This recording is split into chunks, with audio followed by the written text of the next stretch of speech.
Speaker, can we utilize our free time? Okay. Thank you very much.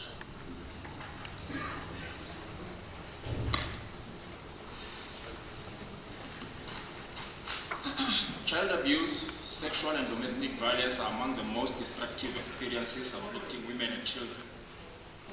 The wide prevalence of such violence takes an enormous toll on the lives of individual victims, as well as the larger society through innumerable behavioral health, psychological and economic consequences.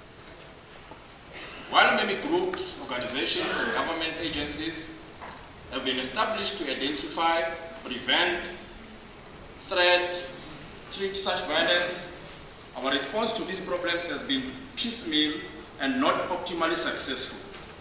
A coordinated, cross-disciplinary synthesis of what we know, how we know it, and necessary next steps is sorely needed to enable us to effectively address these issues.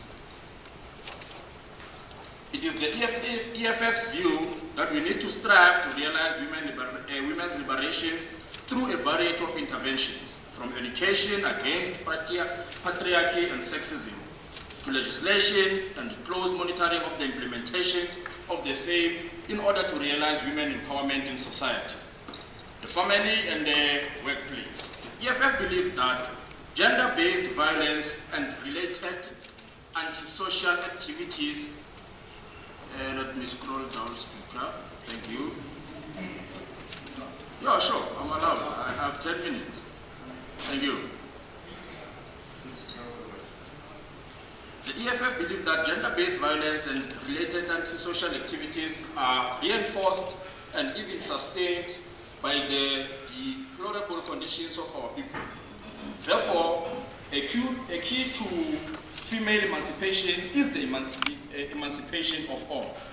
The EFF emphasizes that we need to transform the lives of our people in the ghettos from one of generalized structural violence as a mechanism to end all violence, including violence against women. We must send a strong message to those who continue to fight and abuse defenseless women and children. We must further call on the police to put more effort in ensuring that cases of women and children abuse are investigated with seriousness. Those found guilty must be punished and sentenced to a very lengthy period in prison. While there, they must undergo serious rehabilitation programs that will in turn change them to be better men.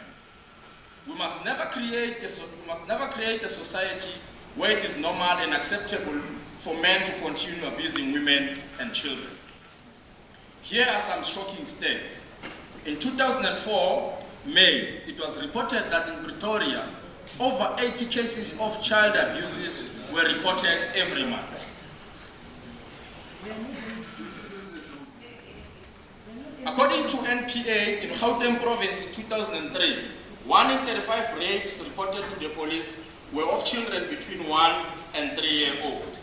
Statistics reveal that over half the women of Gauteng, 51.2%, have experienced some form of abuse, emotionally, physically, or sexual in their lifetime, and 78.3% of men in the province admit to perpetrating some form of violence against women.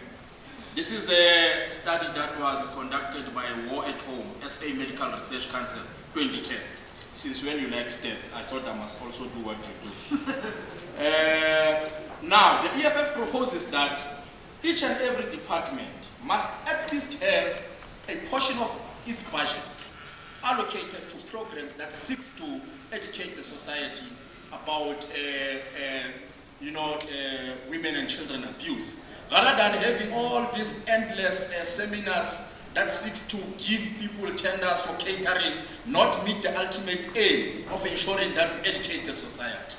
Now, this is a concrete proposal we want to throw to say, because we know there are a lot of fruitless and irregular expenditure in all of your departments. Let us not continue chowing and stealing the public purse, but use that money to educate the province as to how can we better promote social cohesion and end violence against women and children. Because indeed, it is a fact that, Speaker, women's rights are human rights.